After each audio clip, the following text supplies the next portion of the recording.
오늘 이렇게 오후 예배 나오신 우리 사랑하는 성도님들을 주님의 이름으로 축복합니다. 오늘도 이 예배 시간을 통하여서 성령께서 우리의 마음에 충만하게 임재하시고 주님의 음성을 듣는 복된 시간이 될 수 있기를 축복합니다. 우리 신앙의 세계에서는 추억이 참 중요합니다.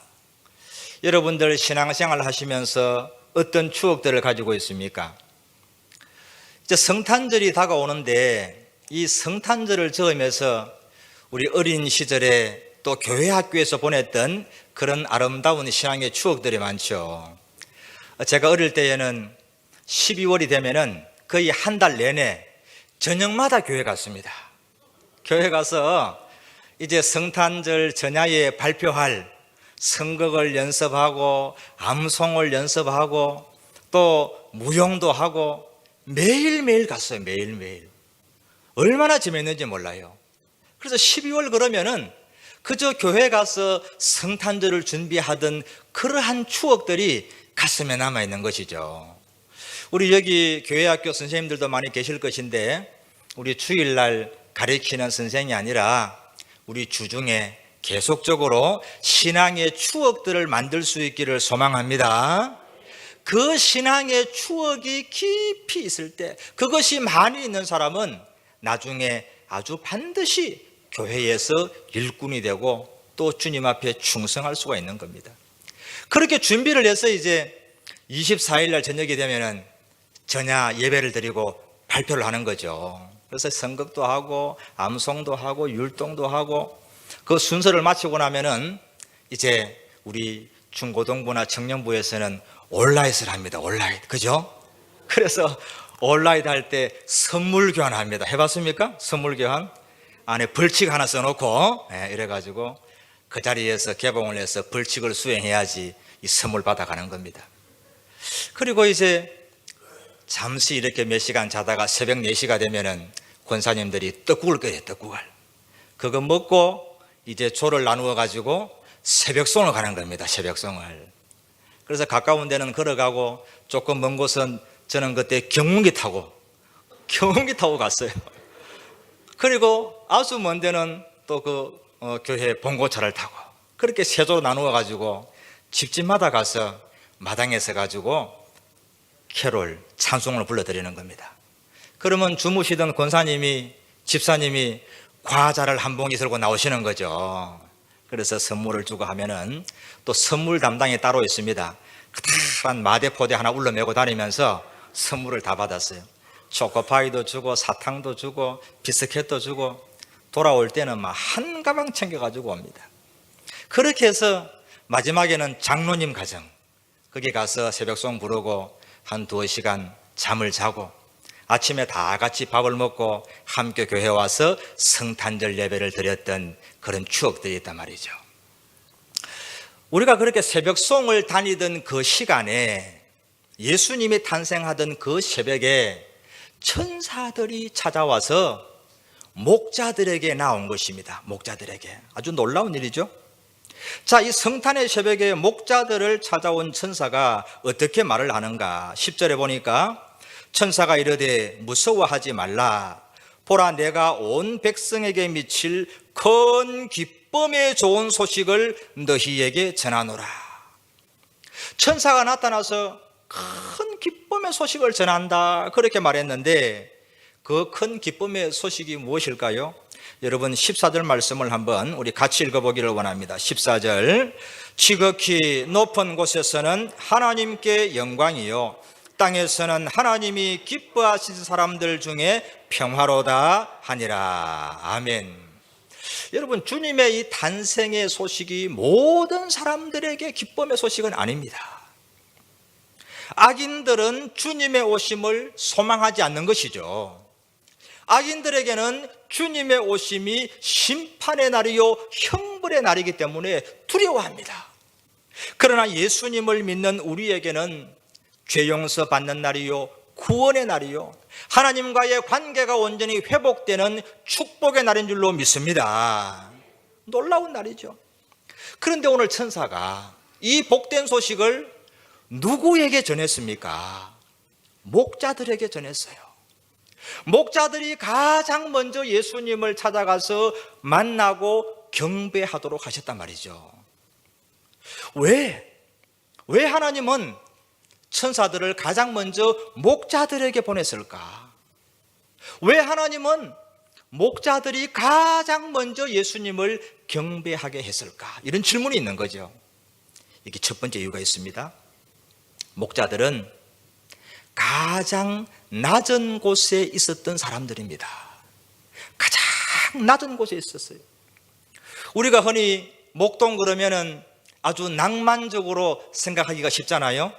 초원에 누워서 피리를 불고 밤하늘에 별을 해는 그 아름다운 목동. 여러분, 그런데 실제로는요, 이 목자들의 삶 가운데 낭만은 1도 없습니다. 1도 없어요. 성 안에 살지도 못하고 성 밖의 들판에서 꾀죄죄하게 더러운 옷을 입고 양들 틈에 살아가는 사람들, 그 사람들이 목동이요 목자였던 것이죠. 그 당시에 이 목자들을 누가 알아줬느냐? 전혀 알아주지 않았습니다.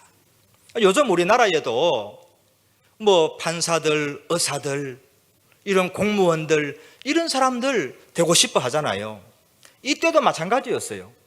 그저 공부 꽤나 한다는 사람들은 제사장 되고 서기관 되고 바리새인 되기를 원했어요. 그 사회에서 인정받고 지도자 그룹, 그런 사람들이었단 말이죠.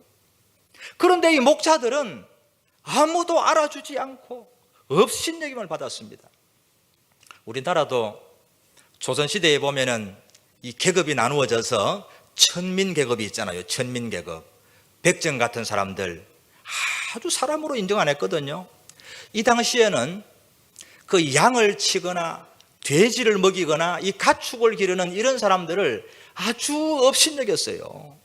그래서 이 사람들은 오늘날로 말하면 3D 업종, 3D 업종으로 너무나 멸시받는 그런 사람들이었는데, 오늘 천사들이 이 목자들을 찾아와서 예수님의 탄생 소식을 전하더라, 그 말씀이죠. 8절에 보니까 그 지역의 목자들이 밤에 밖에서 자기 양떼를 지키더니, 밤에 성 바깥에서 양틈에 누워 자는 그 낮은 곳에 있는 목자들을 가장 먼저 만나 주셨다는 것입니다.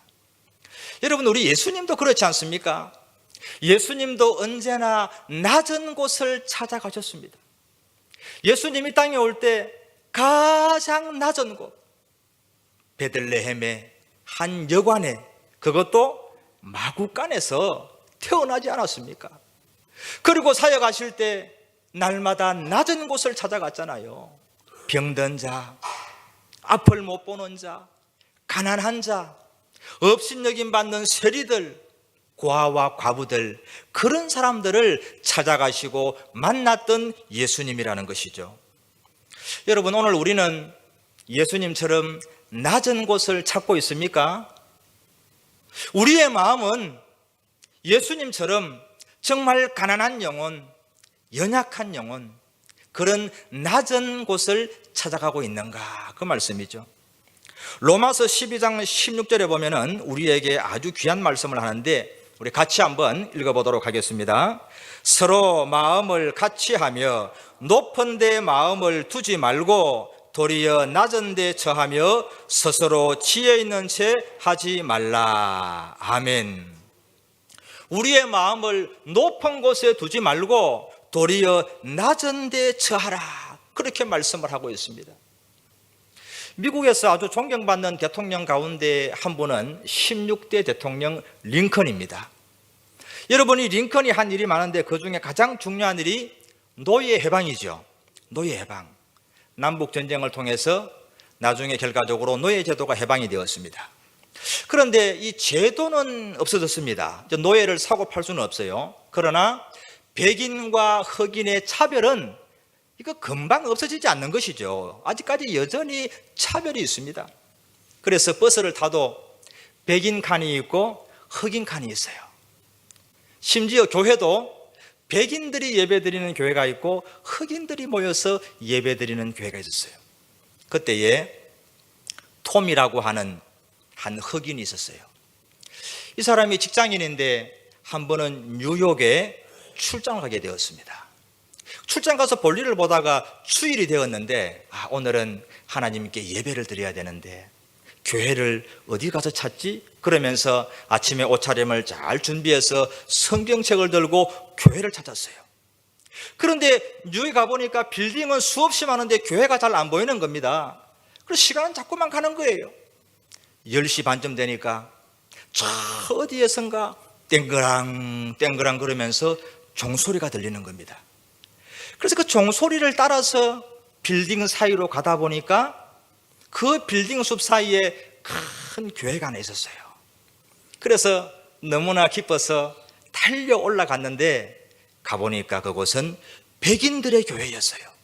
백인들만 예배드리는 곳이었어요.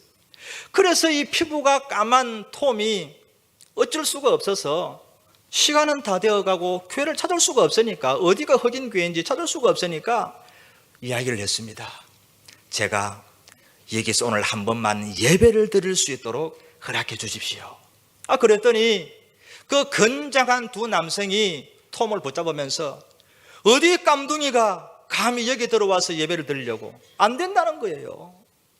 그래서 톰이 사정을 하는 거죠. 저는 피부는 검습니다만은 저도 하나님을 믿습니다. 오늘 한 번만 예배를 드리게 해 주십시오. 여러분, 그 완강하게 거절을 당하고 건장한 두 남자가 톰의 어깨를 붙잡고 땅바닥에 내동댕이를 쳐버린 거예요. 그래서 계단에 굴러떨어져 버렸어요. 계단을 구르면서 얼굴이 다 피부가 찢어지고 손에 피부가 벗겨져서 피를 흘리면서 계단 끄트머리 앉아서 울고 있는 것입니다. 그런데 그때 한 백인 남성이 톰의 등을 두드리면서 왜 여기서 울고 있습니까? 그렇게 물어보는 거예요. 제가 오늘 예배를 드리려고 하는데 흑일이라는 이유로 쫓겨나서 예배를 드리지 못해서 슬퍼서 울고 있습니다. 그렇게 말을 하니까 그 뒤에 있던 백인 남성이 나도 이 교회당에서 쫓겨났어요. 그렇게 말을 하는 거예요. 톰이 깜짝 놀랐지요. 아니, 당신은 피부가 하얀 백인인데 당신은 왜 교회에서 쫓겨났습니까? 당신이 누구십니까? 그렇게 물었더니 그 사람이 하는 말이 나는 예수 그리스도입니다. 그렇게 말을 하더라는 것입니다. 여러분, 함께 찬송을 부르고 예배를 드리지만은 그곳에 누가 없습니까? 예수님이 없는 거예요. 우리의 마음이 높아지고 교만해지고 우리의 생각으로 가득 차 있는 그곳에 예수님은 함께 하지 않는다는 것입니다. 여러분, 오늘 우리 항서교회에는 날마다 우리가 주님의 마음을 품고 낮은 곳에 우리도 나아가서 낮은 곳에 거하시는 주님을 만나볼 수 있기를 축원합니다. 그래서 오늘 이 천사들이 가장 낮은 곳에 있는 그 목자들에게 가서 예수님의 탄생 소식을 전하여 주었다는 것입니다. 또 한 가지 이유가 있습니다. 왜 천사들이 목자들을 가장 먼저 찾아왔느냐? 그것은 이 목자들은 자기에게 주어진 그 삶에 성실하게 살았던 사람들입니다. 자기에게 주어진 일을 성실하게 감당했습니다. 여러분, 8절 말씀을 다시 한번 보시면은 그 지역의 목자들이 밤에 밖에서 자기 양떼를 지키더니 밤에 밖에서 자기 양떼를 지키고 있었다.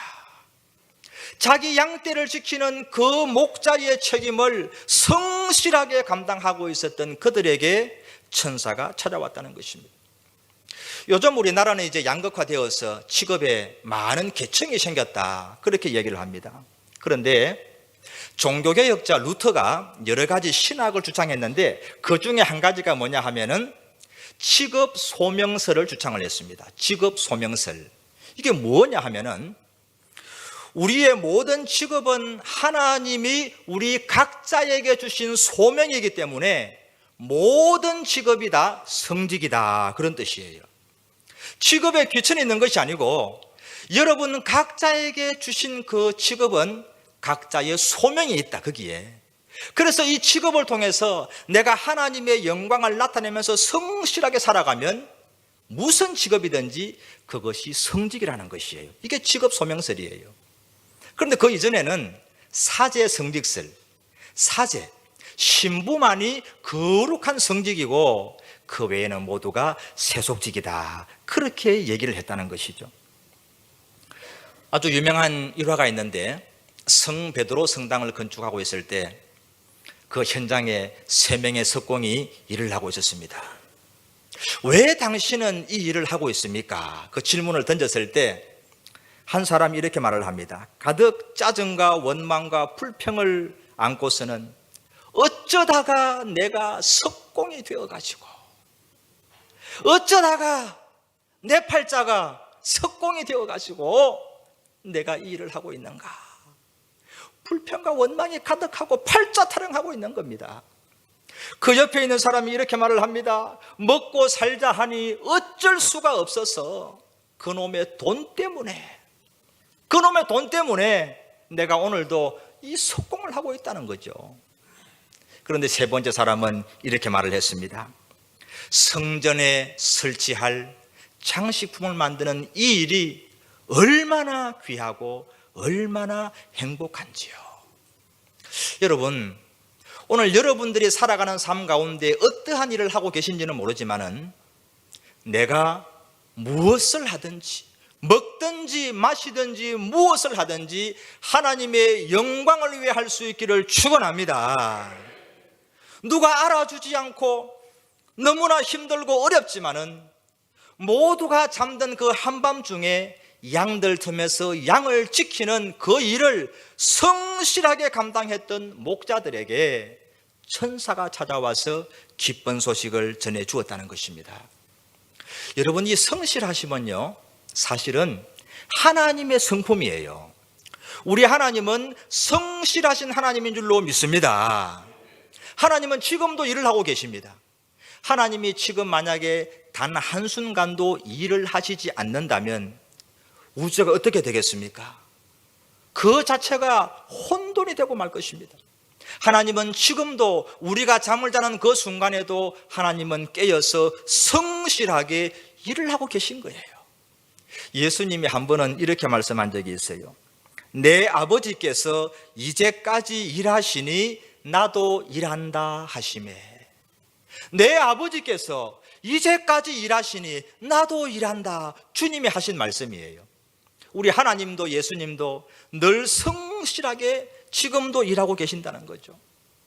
여러분, 다윗과 골리앗이 싸움을 해서 이 다윗이 물맷돌을 가지고 골리앗의 이마를 정통으로 맞히지 않았습니까? 근데 그걸 한번 가만히 생각을 해 보십시오.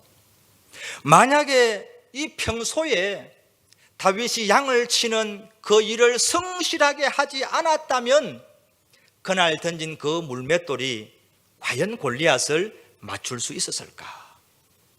얼마나 평소에 다윗이 성실하게 양을 돌보고 늑대나 여우나 곰이 나타났을 때 얼마나 성실하게 그 물맷돌을 사용했으면 이런 급박한 순간에도 단 한 치의 오차도 없이 골리앗의 이마를 맞췄다는 것이죠.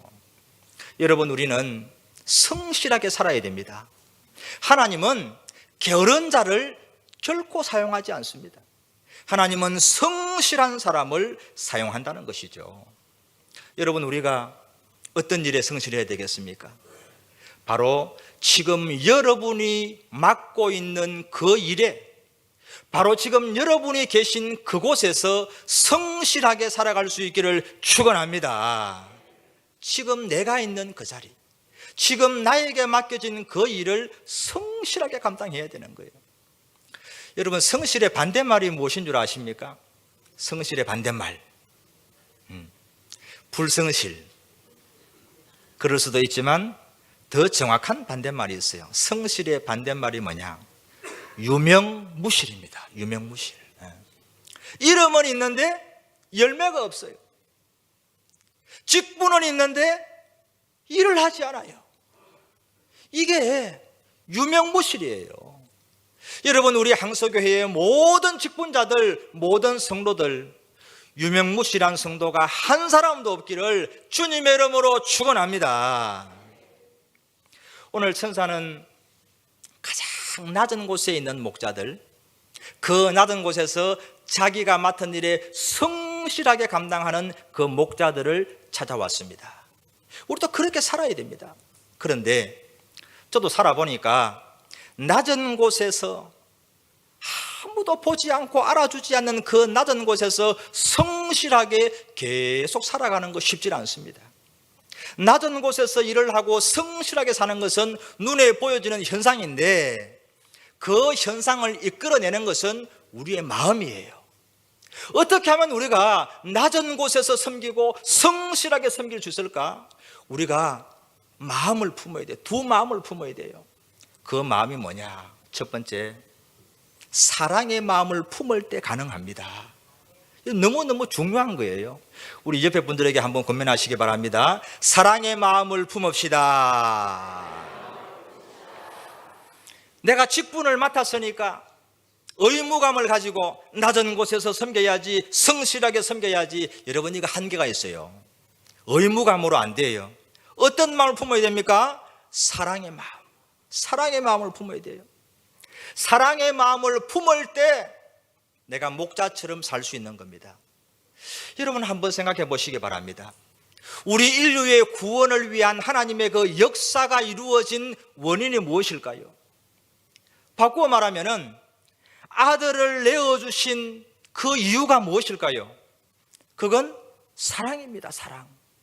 요한복음 3장 10절에 그렇게 말씀하잖아요.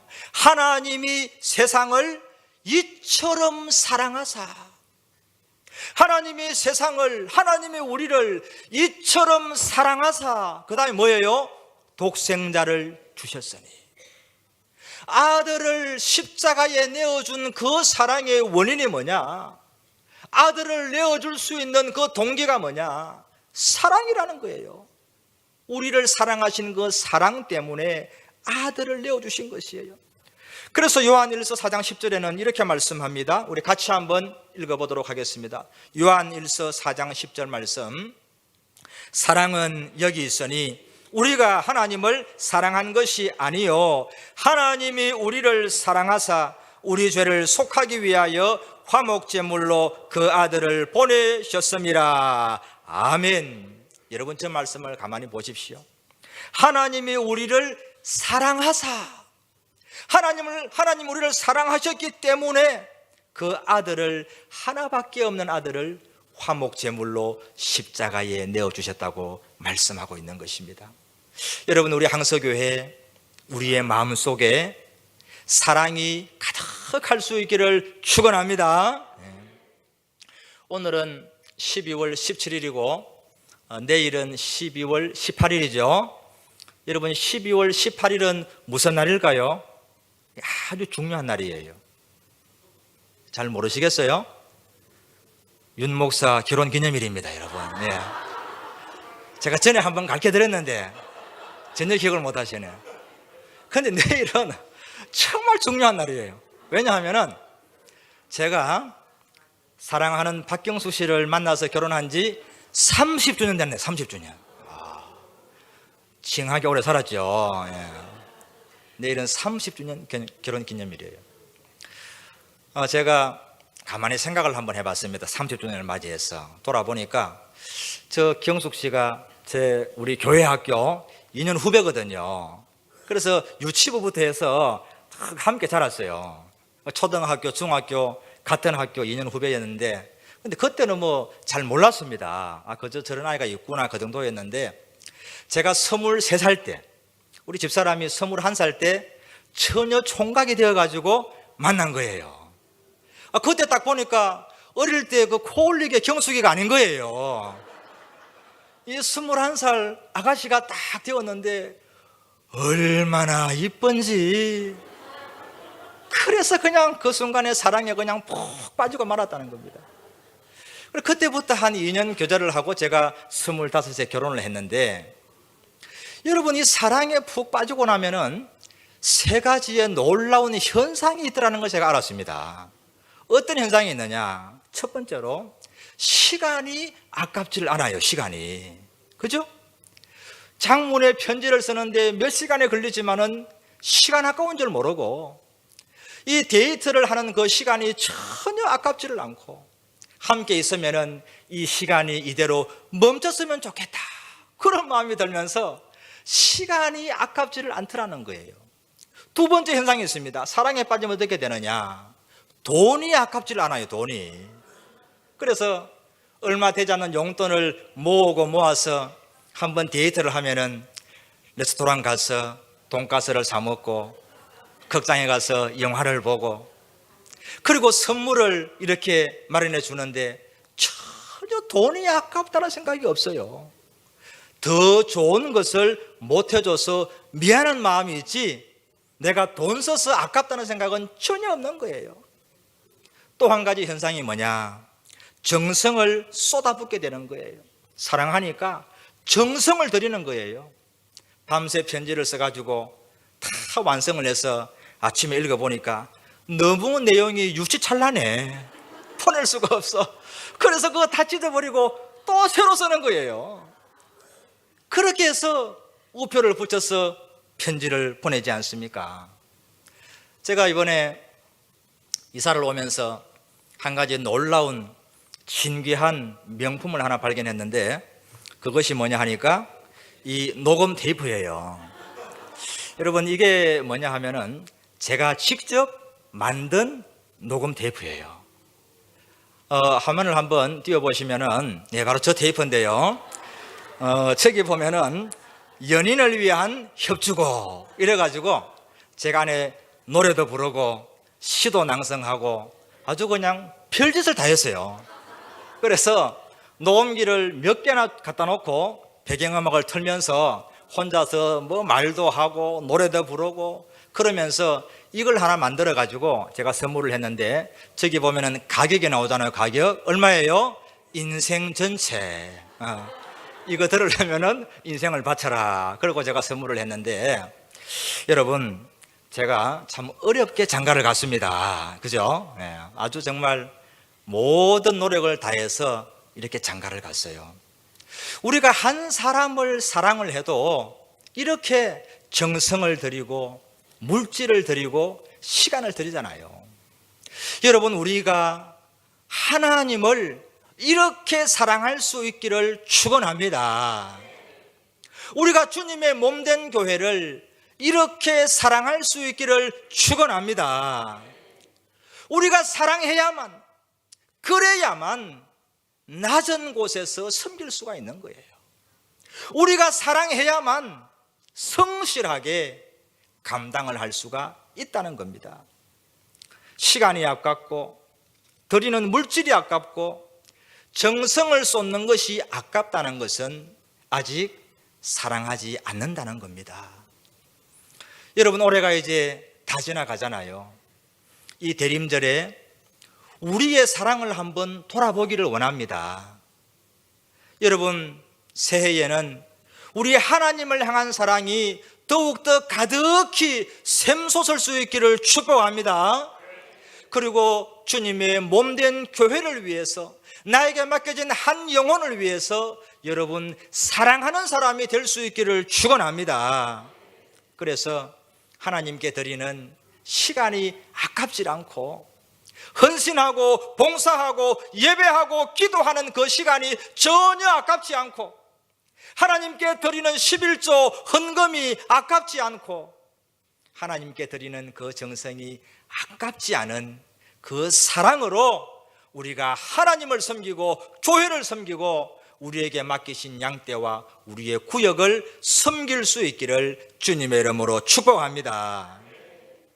낮은 곳에서 섬기고 성실하게 섬기려고 하면은 또 한 가지 마음을 품어야 되는데, 그 마음이 뭐냐?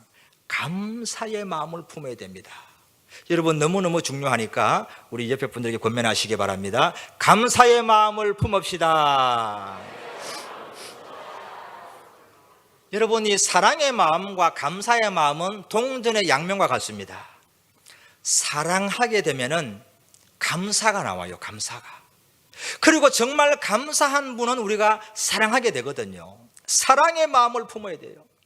직분에 대한 어떤 부담감, 의무감으로 결코 낮은 곳에서 성실하게 오래 섬길 수 없어요. 여러분, 감사의 마음을 품어야 돼요. 나 같은 죄인을 불러주신 하나님, 나같이 부족한 사람을 일꾼 삼으신 그 하나님, 감사의 마음이 우리 속에 차고 넘칠 때 우리가 목자의 삶을 살아갈 수 있다는 거예요. 여러분, 저는 40세가 넘어서 신학을 시작했지 않습니까? 남들 부목사하고 담임목사 갈 나이예요. 그때 저는 신학원에 처음 들어갔는데 참 하나님의 놀라운 만남의 축복이 있었어요. 대구의 평산교회라고 하는 한 1000여 명 모이는 대구에서 큰 교회였는데, 그 담임 목사님이 아주 저를 참 귀하게 보셔가지고 이제 갓 공부를 시작을 했는데 우리 교회에 와서 함께 사역하면 좋겠다 그러면서 기회를 주시는 거예요. 얼마나 감사하겠어요. 그래서 저는 그 교회에서 9년을 섬겼습니다. 9년. 너무너무 또 귀하게 여기고 함께 하자고 하니까, 가지 말라고 하니까 9년을 섬겼는데, 그 9년 동안 정말 저는 감사하면서 섬겼어요. 저를 불러주신 그 은혜, 기회를 주셔서 감사합니다 그러면서 섬겼어요. 그런데 10년까지 하려고 그러니까 너무 길잖아요. 그래서 9년까지만 제가 하고 좀 또 다른 좀 리더십도 배워야 되고 또 목표 훈련을 해야 되니까 또 사임을 하고 기도하면서 또 임지를 찾았는데, 5년 전에 우리 부산으로, 부산 신안교회에서 저를 또 초빙을 한 겁니다. 그래서 대구 생활을 청산하고 5년 전에 처음으로 저는 부산에 와서 이제 살게 된 거예요. 그곳에서 4년 동안 열심히 섬겼는데 저의 마음은 동일했습니다. 저를 불러주고 기회를 주셔서 감사합니다. 그리고 4년을 섬기고 제 마음속에 어떤 하나의 또 생각이, 이제 마지막으로 한 곳에서 더 부목사 좀 훈련을 받기를 원하는 마음이 있었어요. 또 다른 리더십도 좀 경험을 해보자 그러면서 어디서 또 나를 부르나 기도하면서 제가 찾았는데, 이 우리 항서교회에서 또 담임 목사님께서 저를 불러주신 겁니다. 할렐루야. 여러분, 저는 이 교회를 또 떠나갈 때까지 한결같은 마음으로 저는 섬기려고 합니다. 저에게 기회를 주시고 저를 불러주신 그 은혜 감사하면서 섬기고자 합니다. 여러분들도 마찬가지예요. 우리가 하나님 앞에 직분을 받고 부르심을 받은 것, 무슨 자격이 있어서 여러분 부름받은 것 아니지 않습니까? 여러분, 우리가 나는 뭐 자격이 되어서 내가 뭐 배운 것이 많아서 그래서 내가 섬긴다 그러면 여러분 그거 지금 단추를 잘못 낀 것이에요. 우리는 자격이 없습니다. 아무런 공로가 없습니다. 여러분, 저를 한번 보십시오. 제가 자랑할 것이 무엇이 있습니까? 키가 180이 안 됩니다. 조금 모자라요. 저는 유학도 안 갔다 왔어요. 국내파예요. 자랑할 게 아무것도 없잖아요. 단 한 가지 있다면 얼굴이 좀 반반한 거, 그렇죠? 이건 아마 인정하실 겁니다. 그것 말고는 자랑할 게 하나도 없어요. 여러분도 마찬가지예요. 성경이 우리의 모습을 이렇게 얘기를 합니다. 고린도전서 1장 26절 말씀, 우리 같이 한번 읽어봅니다. 형제들아, 너희를 부르심을 보라. 육체를 따라 지혜로운 자가 많지 아니하며 능한 자가 많지 아니하며 문벌 좋은 자가 많지 아니하도다. 아멘. 여러분, 아멘입니까? 부르심에 감사하시기 바랍니다. 주님이 나를 충성되이 여겨서 직분 주신 것에 감사하시기 바랍니다. 우리는 주님 앞에 감사할 것밖에 없는 거예요. 그렇게 감사의 마음을 품을 때 우리가 비로소 낮은 곳에서 성실하게 감당할 수가 있다라고 하는 것이죠. 여러분, 우리는 오늘 이 말씀을 들으면서 이 성탄을 기다리는 대림절에 우리도 목자가 되시기를 바랍니다. 여러분 가정에서 목자처럼 살아가시기 바랍니다. 그리고 주님의 몸된 이 교회에서 목자가 되셔서 길을 잃은 그 양떼들을 사랑하고 품고 지키는 목자가 되시기를 바랍니다. 그러려고 하면은 우리는 가장 낮은 곳으로 가야 됩니다. 그리고 그곳에서 성실하게 섬겨야 됩니다. 그러기 위해서 우리는 두 마음을 품어야 돼요. 먼저 우리의 마음에 사랑의 마음을 품고 감사의 마음을 품어야 됩니다. 그러한 마음을 가지고 주님이 우리를 쓰시고자 하는 그 낮은 곳에서 성실하게 섬기심으로 우리가 예수님을 만나는 복된 성탄의 계절이 될 수 있기를 주님의 이름으로 축원합니다. 하나님 아버지 감사합니다. 언제나 낮은 곳을 찾아가시고 낮은 곳에 거하셨던 우리 예수님처럼 우리도 그 낮은 곳에서 성실하게 살아가기를 원합니다. 우리의 마음 속에 사랑의 마음을 품게 하여 주옵소서. 우리의 마음에 감사의 마음을 품게 하여 주옵소서. 그리하여 주님이 맡기신 그 자리에서 성실하게 감당하여 예수님을 만나는 축복의 성탄이 되게 하여 주옵소서. 예수님 이름으로 기도하옵나이다. 아멘.